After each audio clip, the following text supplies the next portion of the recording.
Bismillahirrahmanirrahim. This is the 10th lecture and it is about hypothesis testing. And you know that you are an investor and you have been proposed with a project of 36 months. And within the data of months in hand, we are asking you that if you will invest in the stock or not. The profit is in front of you. The question is not to ask you to estimate some parameters, but we have to make a judgment for the condition satisfaction. For ease of understanding or for understanding it easily, in order to validate our claims, we use a method called hypothesis testing. In the last lecture, you have studied in detail about confidence interval and population and variation of samples and the effect of variation of samples in the confidence interval. Now, after doing the practical of confidence interval on the stock data, we are going towards hypothesis testing. Let us start from a detailed description video. There are two methods. One is based on base value, Z value and decision criteria, which is also linked to confidence interval. The second is P value. So we will take the help of the professor of the Hong Kong University and his course on Coursera to define and understand the importance of Z value and decision criteria. And I personally think that the second method of hypothesis testing, that is p-value method, is more easy. We will discuss it with the help of Krish Naik video as well. Let us start from the first video.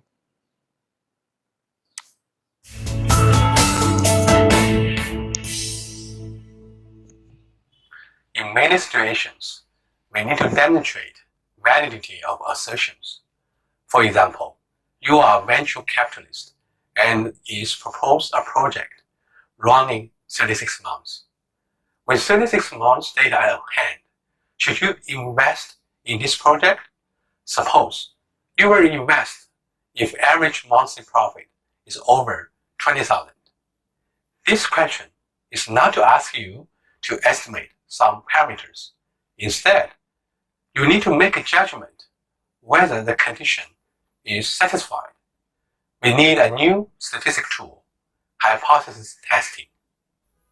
This is the daily close price of Apple from 2007 to 2018. It looks like the price is in an upward trend, and we may guess the average of daily return is positive. However, if we plot the daily return directly, the daily return goes positive and negative. An assertion that the average of daily return is positive is not obvious. It is also not obvious whether the average of daily return is zero or not. In a histogram of daily return, it is approximately symmetric about zero. It is still not obvious whether the average daily return is different from zero. We want to use a quantitative statistic tool to make judgment about the assertion that the average daily return is not zero. In statistics, hypothesis testing can use sample information to test the validity of conjectures about these parameters. Let's start with hypothesis testing. The first step is to set hypotheses. We have null hypothesis and alternative hypothesis. Usually, the null hypothesis is assertion we are against. Alternative hypothesis is the conclusion we accept whenever we reject the null. Hence, in our example, the null is population mean. The average daily return is zero. In alternative hypothesis, average daily return is not equal to zero. Whether to reject or not reject null hypothesis is a sample-based decision. Intuitionally, given that the null is correct, the difference between sample statistic XBAR and population parameter mu cannot be very large. If it is significantly large, the null should be incorrect, and we should accept alternative. To measure the magnitude of difference, we also need to consider the standard deviation of sample, because the sample with large standard deviation, usually its magnitude is larger. Hence, we need to do standardizations. If we know population standard deviation, the standardized sample mean we denote as z hat has a z-distribution if population is normal or sample size is large. If z hat is far away from zero, the null is not likely to be true. In hypothesis testing, we start with assumption that the null is correct. Hence, we know population mean is equal to zero. But in most situations, population standard deviation is not known. Then we can replace population standard deviation with sample standard deviation. Then this new term, denoted as t hat, has a new distribution, t distribution. Similar to z distribution, t is symmetric with respect to zero and bear shift. The difference lies in the tail. T distribution has 5 tails, which implies t has a higher chance to take values in the 2 tails. The t distribution is dependent on the degree of freedom. In our example, the degree of freedom is equal to degree of freedom of sample standard deviation, which is n-1. As sample size increases, degree of freedom increases and t is more and more like z distribution. So, with large sample, we can treat t as if it is a z distribution. We will use a t distribution in next topic. With large sample, t hat follows z distribution. Hence, we denote this statistic using z hat 2 to emphasize that it follows z distribution. We can compute z hat using Python. X bar is sample mean, average daily return. S is sample standard deviation. N is sample size. Z hat equal to 2.5897 is a standardized statistics. We use mu equal to 0 because we assume the null is correct at the beginning. If z hat is different from 0 significantly, we can infer that this sample is not sampled from the population with mean equal to 0. Then we can reject the null. How to define the significance level? We use a probability on the 2 tails of z distribution. We fix this significance level, for example, alpha equal to 5%, which is the probability for z to take values on some domains of the 2 tails. We can see that these 2 domains is z less than negative 1.96 and z bigger than 1.96. Negative 1.96 and positive 1.96 are 2.5% and 97.5% quantiles of z. These 2 domains are called rejection region, and this kind of test is called two-tail test. If statistic z hat falls into rejection region, we can tell that statistics is far away from 0 significantly, and then we can reject the null. Here, we should notice that z hat is also possible to take values in rejection region, even if the null is correct and mu equal to 0. This chance is equal to alpha, 5%.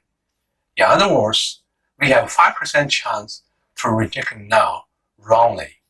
This is called type 1 error, and the probability of type 1 error is identical to the level of significance level.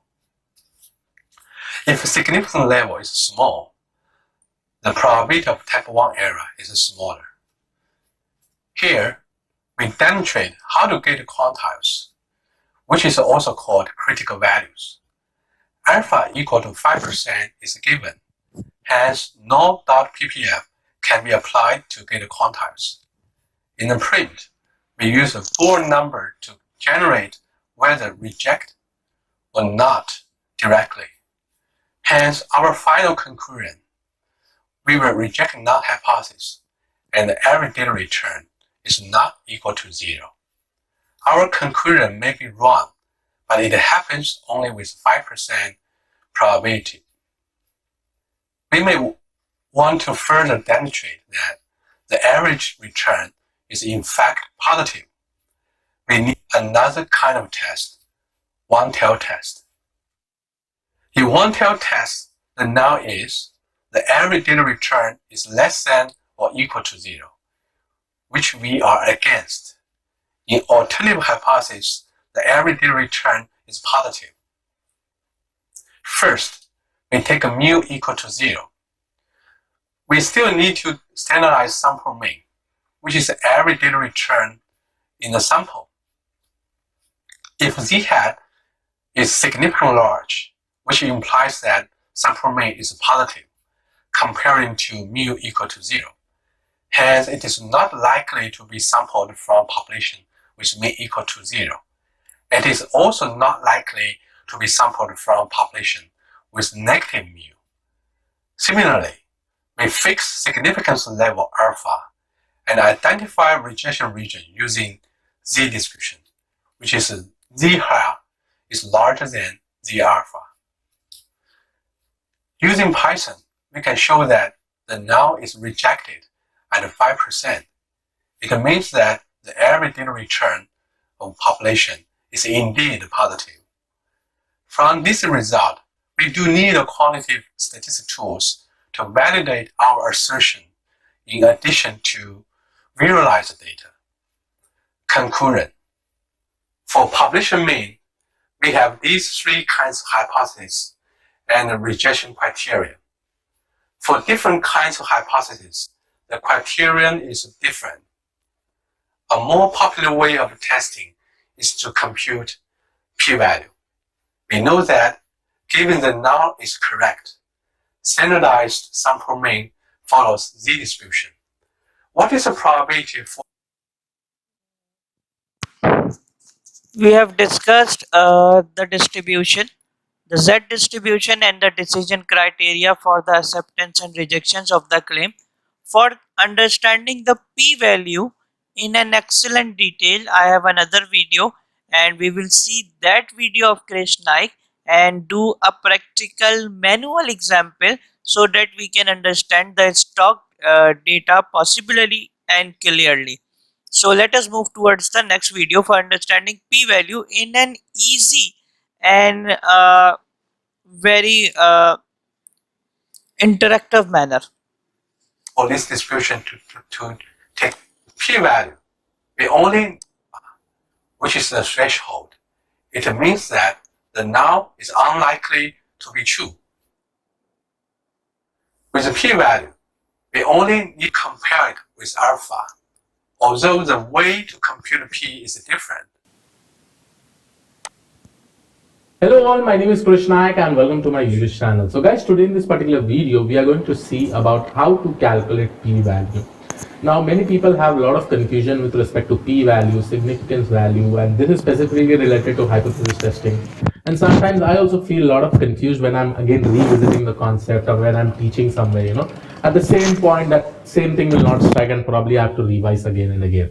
So in this particular video, I will try to solve a problem and also try to show you with Python programming language how to calculate p-value and what is the importance of p-value and what is the difference between p-value and significant value. So first of all, let's go ahead and let's try to see this particular concept of p-value. And remember guys, I've just yesterday completed the entire 7-day live sessions on stats. The link will be given in the description regarding that playlist. You can go and check it out.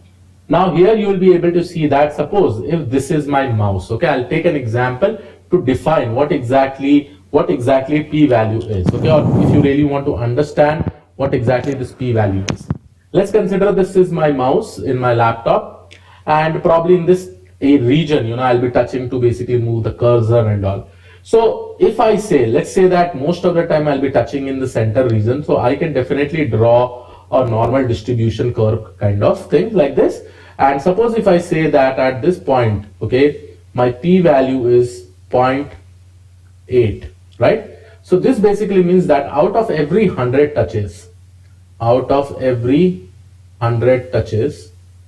okay, in this region, I will be touching 80 times, okay? So this is basically the probability of touches that I'm going to do, okay? And similarly, if I probably touch in this region, and suppose let's consider that the p-value is 0.01, this basically means that out of every 100 touches that I am actually touching this particular mouse pad, I will be touching in this region one time, right? So this is what basically p-value means. Okay, now let's solve a specific problem. Okay, now let's solve a specific problem, and this problem is basically called as z-test. Suppose I have a specific problem which I want to really perform with the help of hypothesis testing. Okay, so let's consider a problem statement. Now in this problem statement, let's say that the average weight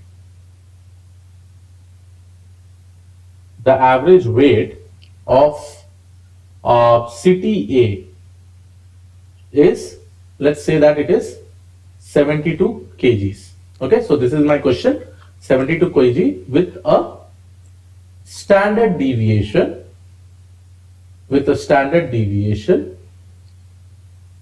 of value 4.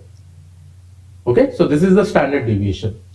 I feel that I don't believe it, so I really want to do the test and try to find out. I really want to check out whether this is actually true or not. So whether this mean, the average weight or this mean is true or not. So what I do is that I pick up a sample of, let's say that a sample of 36 people has been picked from the city, and when I calculated the mean, over here the mean was, let's say 74. Okay, so the mean was 74. I need to see that whether this true mean is different or not. This is the exact question. So here I will basically saying that at a 95% confidence interval, suppose I am considering 95% confidence interval, is there enough evidence? Is there enough evidence to support null hypothesis? Now you may be considering what exactly is null hypothesis over here. I'll discuss about it. To support null hypothesis. So this is my question over here. Okay. So what is the problem statement? Understand that the average weight of people in a city, I should say of people in city A, is 72 kg with a standard deviation of 4. So first of all, let's see what all information is given. Your mean value is basically given. I have already uploaded videos on how to calculate or how to perform different types of hypothesis testing. What kind of hypothesis testing I will be performing, I'll talk about it.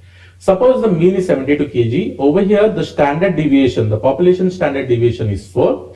The n value, sample of 36 people has been picked, and then the x bar, that is the mean of those sample, is 74. So this all information basically I have, and here the information of confidence interval is also given, that is 95%. Okay, whenever we have confidence interval, with the help of this we can definitely be able to calculate our significance value. So here our significance value is 0.5. Now remember guys, we can solve this problem with the help of hypothesis testing in two ways.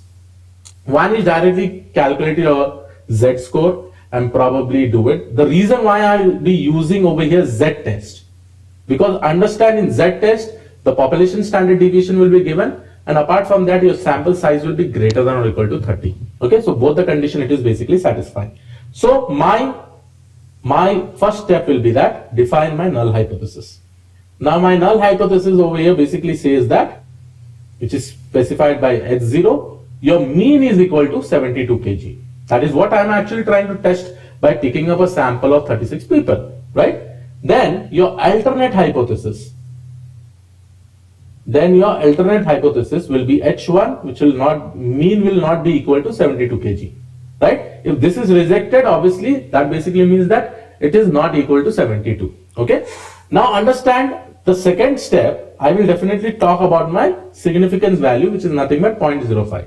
Okay, so significance value is also given because I was able to find it out from the confidence interval. Okay, now coming to the next step, which is quite important. Over here you will be able to see that what test you need to apply, you have already got it, right? Here we will basically define our decision rule. What should be our decision rule? Now in this particular case, my decision rule, now first of all you need to find out whether it is a one tail or two-tailed test.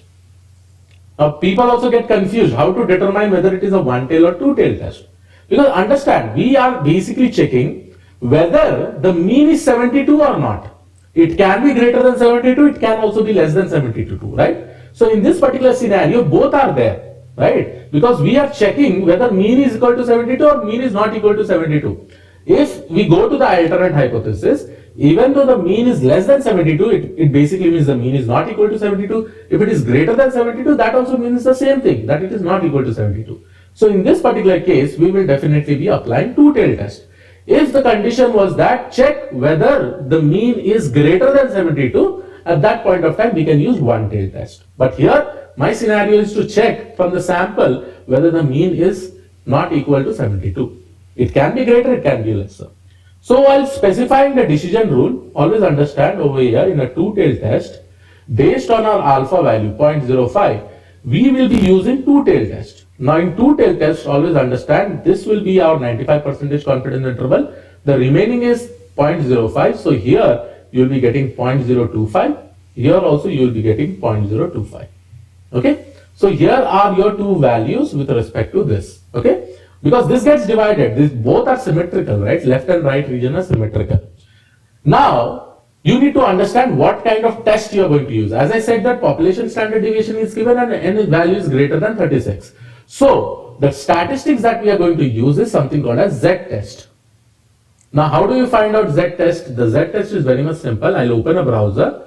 Here, I will basically open a Z table, first of all. Because I need to know, right, what is this value? What is this specific value of 0.025 and what is this specific value of 0.025? What is the area under the curve, right? I need to understand what is this entire area under the curve, okay?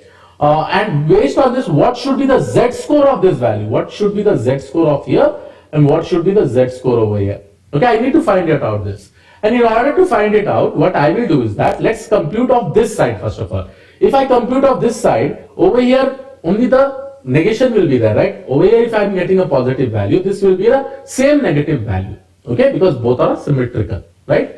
So, in order to calculate, now first step, I need to basically take up this 0.025 and subtract with the entire area. Because see, the entire area is 1, okay? And then I subtract with this, that basically means this is nothing but 0.9750. So this entire area is 0.9750. I need to find out the area of the curve, right?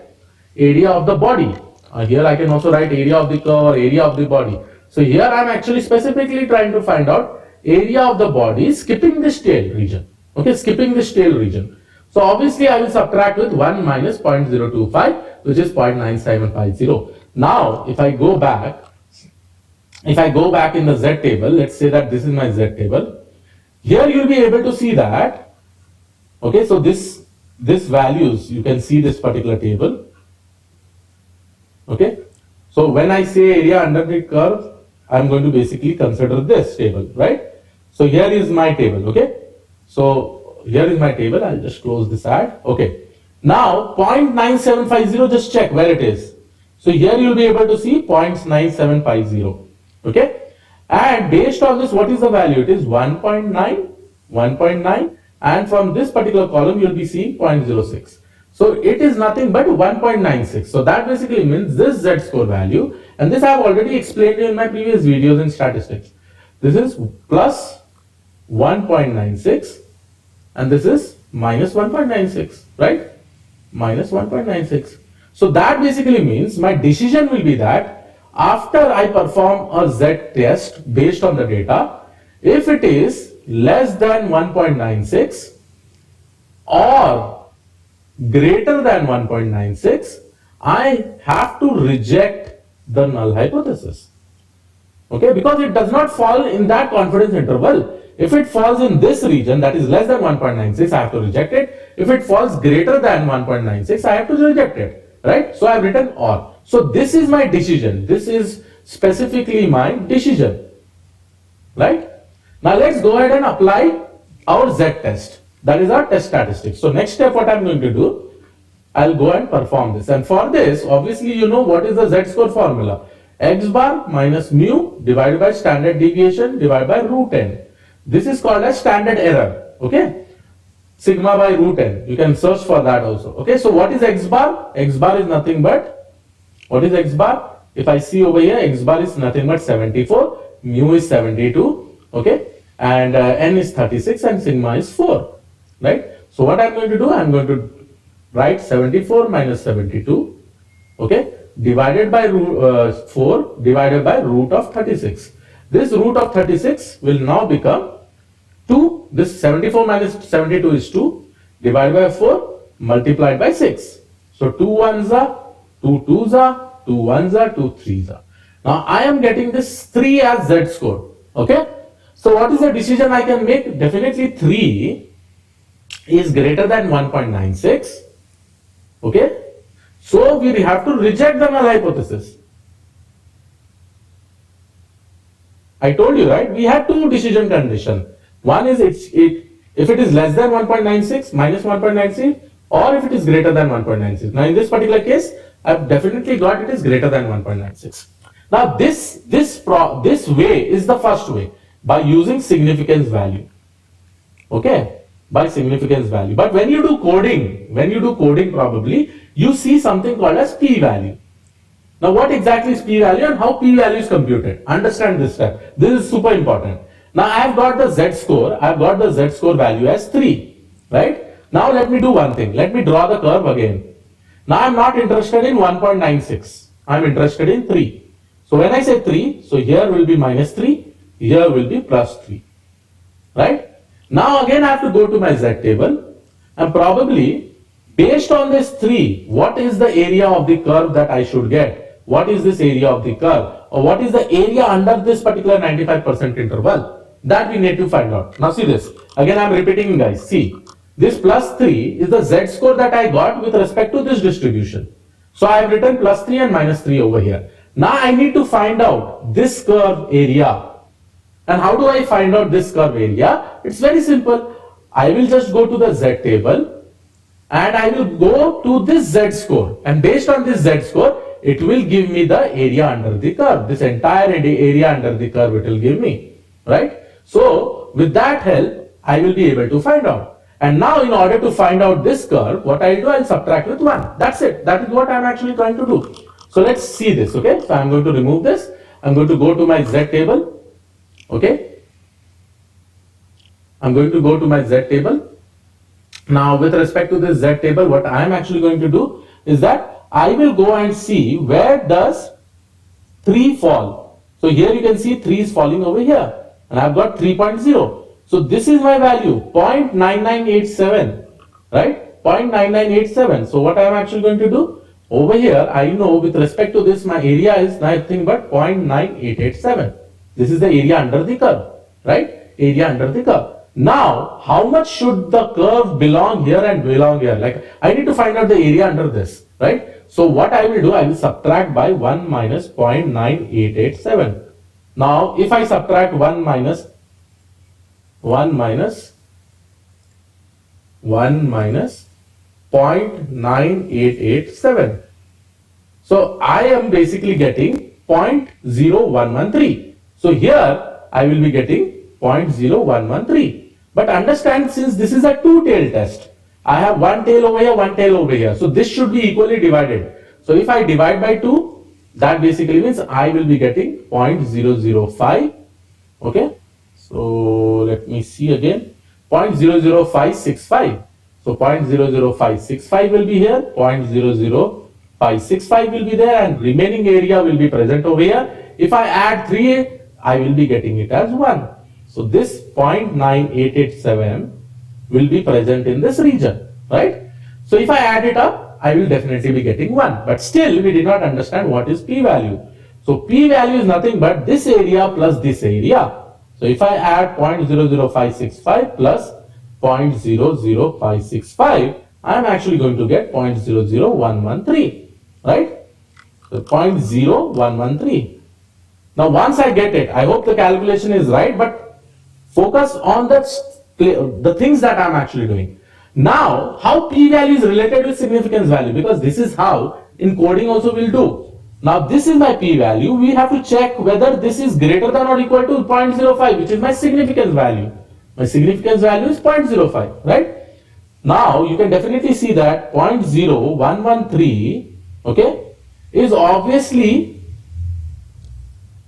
less than or equal to 0.05. So what we do in this particular case, whenever the p-value is less than significance value, we reject the null hypothesis. Reject the null hypothesis.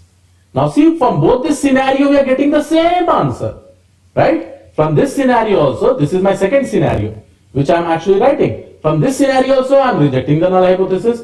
Here I am just focusing on the z-score and trying to find out based on the decision boundary. Here I am just trying to find out the p-value and then comparing whether to reject the null hypothesis or not, right? Now this is the step, and this is how simple a p-value is basically computed and whether it can be compared with this significance value. Very, very simple. See the steps.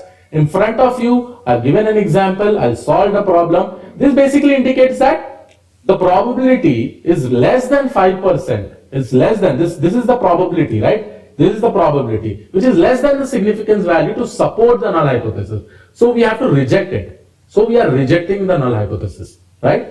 So let me show you one code which I had written in one of my community sessions, in day before yesterday community session. Now in this particular case, let's see. I had the IQ. Basically what I have done is that let's consider that the average IQ of a population is 110. Okay. And then what I have done, just to test it, I have taken 20 patients, which I can also take more than 30 patients. Now don't fight me, Krish, you told Z test, the n value should be greater than or equal to 30. I've just shown you one example. You can definitely take 36, 37, any value. Okay. But understand, I've just taken a sample of values just to test whether it is working fine or not.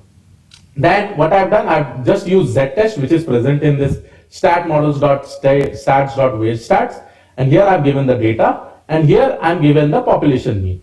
So once I'm comparing with it, I'm getting the p-value as 0.0002. So this is my z statistics value, and this is my p-value.